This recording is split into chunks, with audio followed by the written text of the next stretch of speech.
இந்த பூச்சாண்டி வேலையெல்லாம் காட்டுறதை விட்டுட்டு தில்லா கெத்தா நேர்மையா எலெக்ஷனை சந்திக்க வாங்க சார். இனிமேலும் இந்த தடைகள்லாம் போட்டீங்கன்னா நான் நேரடியா மக்கள்கிட்டயே பர்மிஷன் கேட்டுருவேன். மக்களே நீங்க சொல்லுங்க, நான் உங்களை பார்க்க வரக்கூடாதா? நான் உங்களோட பேசக்கூடாதா? உங்க குறைகளை நான் கேட்க கூடாதா?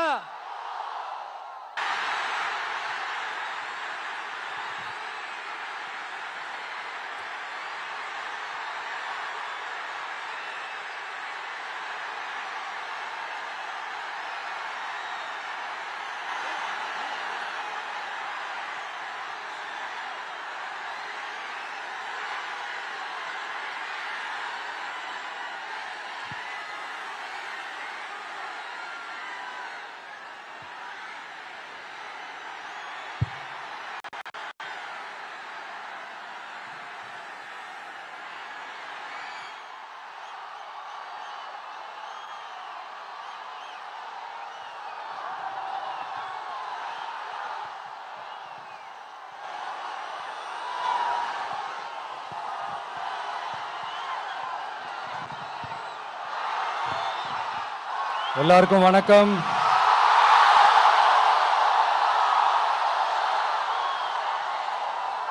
எல்லாரும் எப்படி இருக்கீங்க? சாப்பிட்டீங்களா?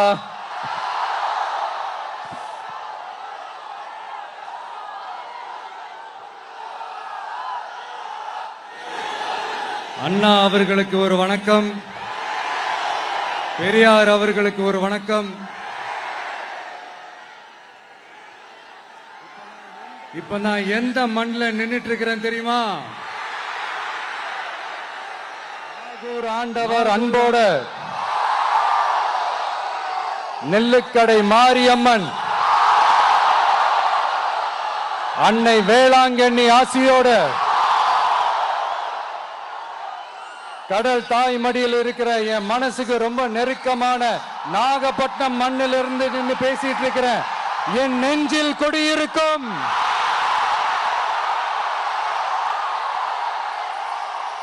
உங்கள் அனைவருக்கும் என்னைக்குமே ஒரு மீனவ நண்பனா இருக்கிற இந்த விஜயோட அன்பு வணக்கங்கள். இந்த கப்பல் இருந்து வந்து இறங்குற இந்த பொருட்களை எல்லாம் விற்கிறதுக்காக அந்த காலத்துல அந்தி கடையெல்லாம் நாகப்பட்டினத்தில் இருக்கும்னு கேள்விப்பட்டிருக்கிறேன். மீன் பிடிக்கிற தொழில், மற்ற தொழில்கள், இந்த விவசாயம், எந்த பக்கம் திரும்பினாலும் எப்படி பார்த்தாலும் உழைக்கிற மக்கள் இருக்கிற ஊர் தான் நம்ம நாகப்பட்டினம் ஊர். மத வேறுபாடே இல்லாத அனைவருக்கும் பிடித்து போன மத சார்பின்மைக்கு எடுத்துக்காட்டாக வாழ்ற உங்கள் அனைவருக்கும் மீண்டும் என்னுடைய சிரம் தாழ்ந்த ஸ்பெஷல் வணக்கங்கள். இந்த தமிழ்நாட்டில் இந்த மீன் ஏற்றுமதியில் 2வது இடத்துல இருக்கிறது நம்ம நாகப்பட்டினம் ஹார்பர் தான்.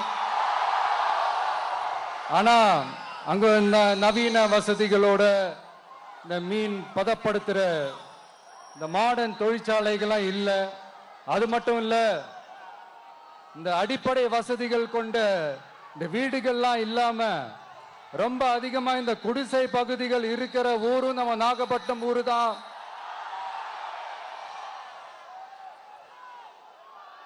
இந்த முன்னேற்றத்திற்கெல்லாம் எங்கள் ஆட்சி தான் சாட்சி.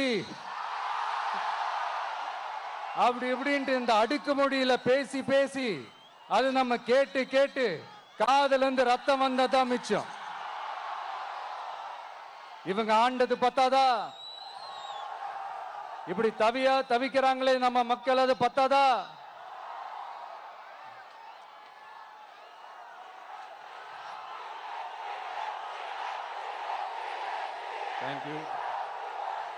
தேங்க்யூ. இந்த இலங்கை கடற்படையால நம்ம மீனவர்கள் தாக்கப்படுறதையும் அதுக்கான காரணத்தை பத்தியும் அதுக்கான தீர்வை பத்தியும் நான் மதுரை மாநாட்டிலே நான் பேசியிருந்தேன். அது ஒரு தப்பா? மீனவர்களுக்காக குரல் கொடுக்கறதும் அவங்களோட நிக்கிறதும் நம்மளுடைய கடமை, நம்மளுடைய உரிமை. நான் என்ன இன்னைக்கு நேத்தாங்க அவங்களுக்காக குரல் கொடுக்கிறேன். இதே நாகப்பட்டினத்துல 14 வருஷத்துக்கு முன்னாடி 2011 February 22 இதே நம்ம மீனவர்கள் தாக்கப்பட்டதை கண்டிச்சு ஒரு பொதுக்கூட்டம் ஒண்ணு நடத்தணும் இல்லையா? இந்த விஜய் களத்துக்கு வர்றது ஒண்ணு புதுசு இல்ல கண்ணா. எப்போ எப்போ எப்போ வந்தாச்சு. என்ன ஒண்ணு, முன்னாடிலாம் விஜய் மக்கள் இயக்கம் என்ற அந்த இயக்கமா நிற்போம். இப்ப தமிழக வெற்றி கழகம் என்ற அந்த ஒரு அரசியல் இயக்கமா நிக்கிறோம். அவ்வளவுதான் வித்தியாசம். அன்னைக்கும் சரி, இன்னைக்கும் சரி, இனிமேலும் சரி, மக்களுக்காக மக்களோட நிக்கிறது தான். இது புரிய வேண்டியவங்களுக்கு புரிஞ்சா சரி.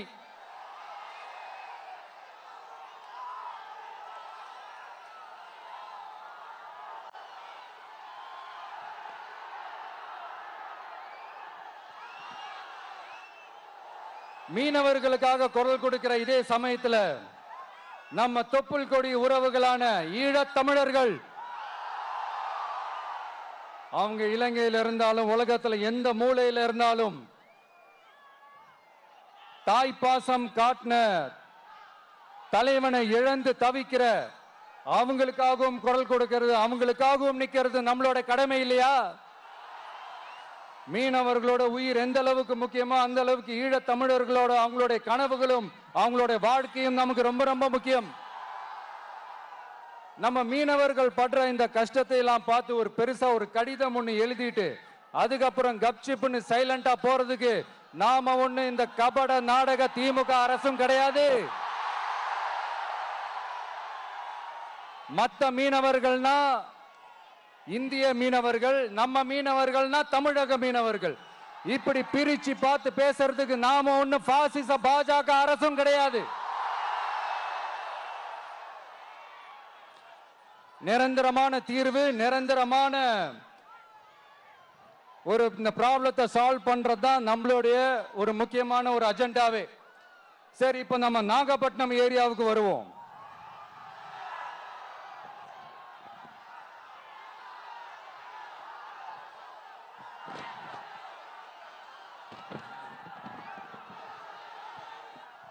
இங்க இருக்கிற மண் வளத்தை பாதிக்கிற இறால் பண்ணைகளை முறைப்படுத்தணும். அப்பதான் மீனவர்களோட வாழ்வாதாரமும் விவசாயிகளோட வாழ்க்கையும் பாதிக்காம இருக்கும். கடலோர கிராமங்கள்ல மீன் அரிப்புல இருந்து பாதுகாக்கிற அலையாத்தி காடுகளை அழிக்கிறத பத்தி தடுத்து நிறுத்தி அதுக்கு ஒரு வழி பண்ண வேண்டிய அரசாங்கத்துக்கு இதை விட ஒரு முக்கியமான ஒரு வேலை ஒண்ணு இருக்கு. அது என்ன தெரியுமா? சொந்த குடும்பத்தோட வளர்ச்சியும் சொந்த குடும்பத்தோட சுயநலமும் தான் அந்த முக்கியமான வேலை. இங்க இருக்கிற மக்களுக்கு குடிக்க தண்ணி இல்லாம தவிக்கிறாங்க. அதுக்கு தீர்வா காவிரி தண்ணியை கொண்டு வரலாம், மக்களோட தாகத்தை தீர்க்க. கொண்டு வந்தாங்களா? இவ்வளவு பாரம்பரிய கடல் சார்ந்த ஊர்ல ஒரு கவர்மெண்ட் மெரைன் காலேஜ் ஒன்னு கொண்டு வரலாம். கொண்டு வந்தாங்களா? மீன் சம்பந்தமான எந்த தொழிற்சாலையும் அமைச்சாங்களா? அட்லீஸ்ட் நிறைய பேருக்கு வேலை வாய்ப்பு கிடைக்கிற மாதிரி தொழில் வளர்த்தியாவது பெருக்கலாம், அதையாவது செஞ்சாங்களா? ஆனா ஒவ்வொரு டைமும் வெளிநாட்டுக்கு டூர் போயிட்டு வர்றப்பெல்லாம் அத்தனை கோடி முதலீடு, இத்தனை கோடி முதலீடுன்னு சிஎம் அவர்கள் சிரிச்சுக்கிட்டே சொல்லுவாரு. சிஎம் சார், மனசை தொட்டு சொல்லுங்க, வெளிநாட்டு முதலீடா இல்ல வெளிநாட்டுல முதலீடா? ஒட்டுமொத்த தமிழ்நாட்டுக்கும் முதலீடா இல்ல உங்க குடும்பத்தோட முதலீடு வெளிநாட்டுக்கு போகுதா? வேளாங்கண்ணி, நாகூர், கோடியக்கரைன்னு இங்க இருக்கிற டூரிஸ்ட் பிளேஸ் எல்லாம் கொஞ்சம் நல்லா டெவலப் பண்ணலாம். பண்ண என்ன குறைஞ்சா போயிடுவீங்க? வேதாரண்யம் பகுதியில் உப்பு ஏற்றுமதி செய்யறதுக்கு வசதியை செஞ்சு கொடுக்கலாம், செஞ்சாங்களா? நாகூர் ஆண்டவர் அரசு மருத்துவமனையில பிரசவம் பார்க்கிற டாக்டரே இல்லையா? நாகப்பட்டினம் புது பஸ் ஸ்டாண்டையாவது சுத்தமா சுகாதாரமா வச்சுக்கிறாங்களா? நாகப்பட்டினம் ரயில்வே ஸ்டேஷன் வேலைகளை சீக்கிரமா முடிச்சு வைக்கலாம், அதையாவது செஞ்சாங்களா? இங்க ஏற்கனவே இருந்த ஸ்டீல் ரோலிங் மில்லையும் ரயில் பெட்டி தயாரிக்கிற தொழிற்சாலை மூடிட்டாங்க. அத மறுபடியும் திறந்தா நிறைய பேருக்கு வேலை வாய்ப்புகள் கிடைக்கும். ஏன் அதை பத்தி யோசிக்கல? மேலக்கோட்டை வாசல் NH மேம்பாலம் கட்டி 50 வருஷம் ஆச்சு, அது சரியா மேம்படுத்தலாம், அதை செஞ்சாங்களா? Thanjavur to Nagapattinam NH road வேலை பல வருஷமா நடக்குது, இன்னும் முடிச்ச பாடே காணும், அதை வேகப்படுத்தி முடிச்சிருக்கலாம், அதையாவது செஞ்சாங்களா? ரொம்ப முக்கியமா நெல்லு மூட்டையெல்லாம் மழை காலத்துல வெள்ளத்துல நனைஞ்சு நம்ம விவசாயிங்க எவ்வளவு வேதனைப்படுறாங்க. அதுக்கு சரியான ஒரு குடவுன் கட்டி தரலாம், அதையாவது கட்டி தந்தாங்களா? எலெக்ஷனுக்கு முன்னாடி திமுக காரங்க வந்து செய்வோம் செய்வோம் செய்வோம் செய்வோம்னு சொன்னாங்களே, செஞ்சாங்களா?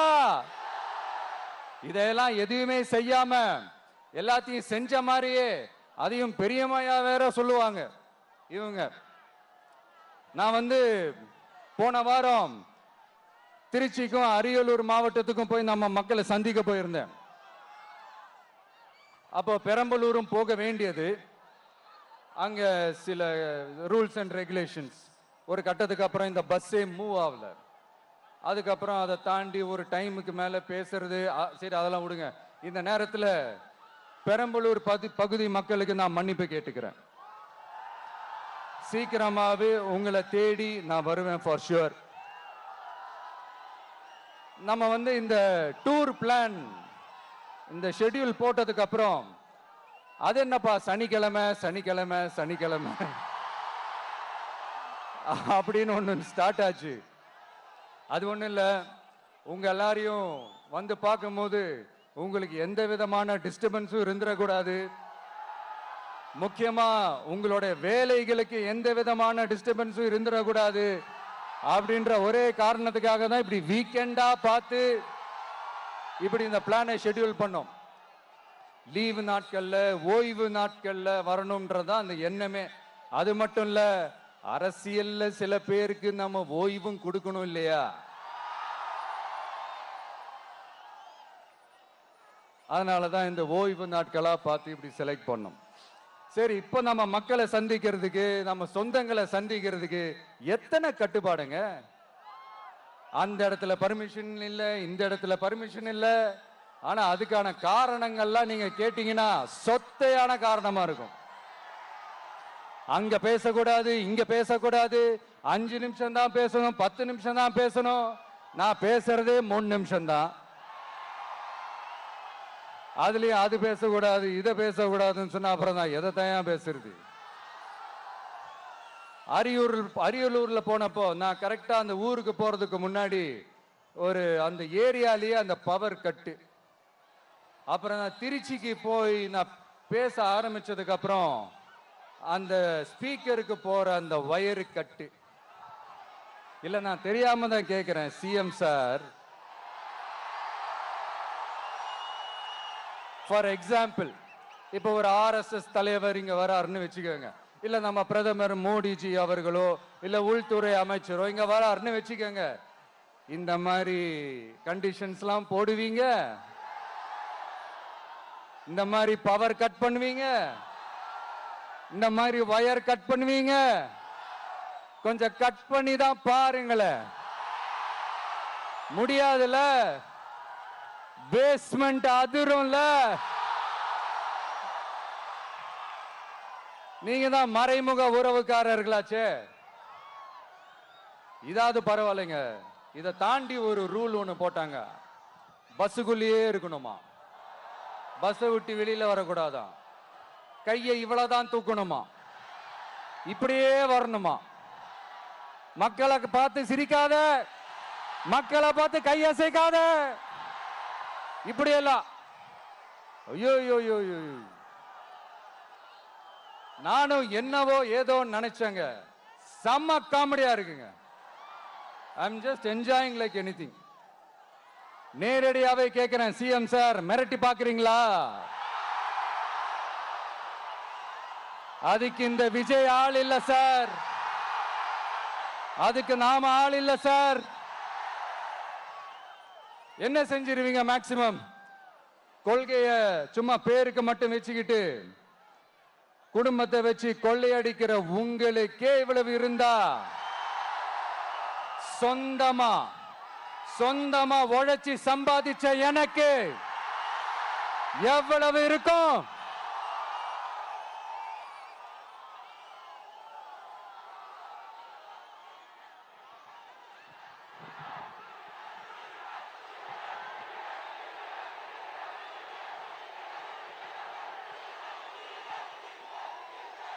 தேங்க்யூ நண்பா. என்ன நாங்க பெருசா கேட்டுவிட்டோம்? மக்கள் நிம்மதியா ஃப்ரீயா நின்று பார்க்கறதுக்கு ஒரு இடம், அதை நாங்க தேர்வு செஞ்சு அதுக்கு பர்மிஷன் கேட்கிறோம். ஆனா நீங்க என்ன பண்றீங்க?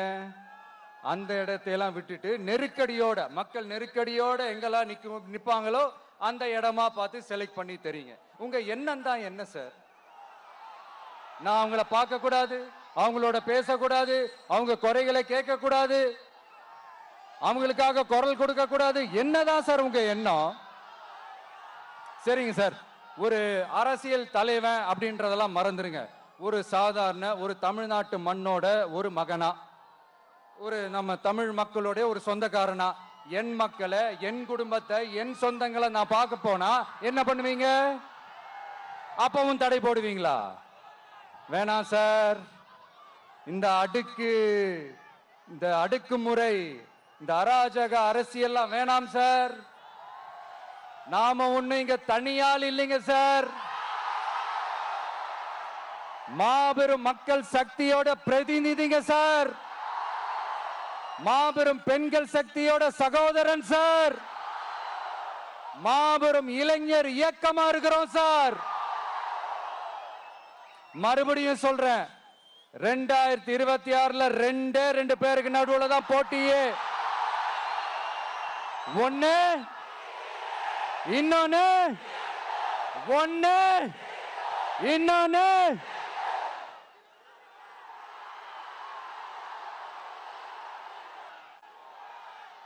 இந்த பூச்சாண்டி வேலையெல்லாம் காட்டுறதை விட்டுட்டு தில்லா கெத்தா நேர்மையா எலெக்ஷனை சந்திக்க வாங்க சார். பார்த்துடலாம் சார். கொள்கையை பேருக்கு மட்டும் வச்சுக்கிட்டு குடும்பத்தை வச்சு தமிழ்நாட்டை கொள்ளையடிக்கிற நீங்களா, இல்ல தமிழ்நாட்டில் இருக்கிற ஒவ்வொரு வீட்டுக்குள்ளேயும் ஒருத்தனா இருக்கிற நானா, இந்த விஜயா? பார்த்துடலாம் சார். இனிமேலும் இந்த தடைகள்லாம் போட்டீங்கன்னா நான் நேரடியா மக்கள்கிட்டயே பர்மிஷன் கேட்டுருவேன். மக்களே நீங்க சொல்லுங்க, நான் உங்களை பார்க்க வரக்கூடாதா? நான் உங்களோட பேசக்கூடாதா? உங்க குறைகளை நான் கேட்க கூடாதா? உங்களுக்காக நான் குரல் கொடுக்க கூடாதா? இப்படி நமக்கு தடையா போடுறாங்களே, இந்த திமுக அரசு மறுபடியும் ஆட்சிக்கு வரணுமா? உங்க நல்லதுக்காக நம்ம உங்க டிவிக்கு ஆட்சி அமையணுமா? சத்தமா கேட்டுச்சா மை டியர்? ஏன்பா, நான் தான் அப்பவே சொன்னல, அவருக்கு ஆசையா பாசமா கூப்பிட்டா பிடிக்க மாட்டேங்குது. ஏன்பா மறுபடியும்? கேட்டுச்சா சிஎம் சார்?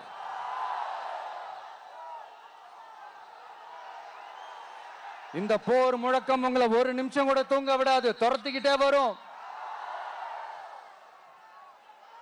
கான்பிடண்டா இருங்க, நல்லதே நடக்கும், வெற்றி நிச்சயம். மீண்டும் சந்திக்கும் வரை நன்றி, வணக்கம்.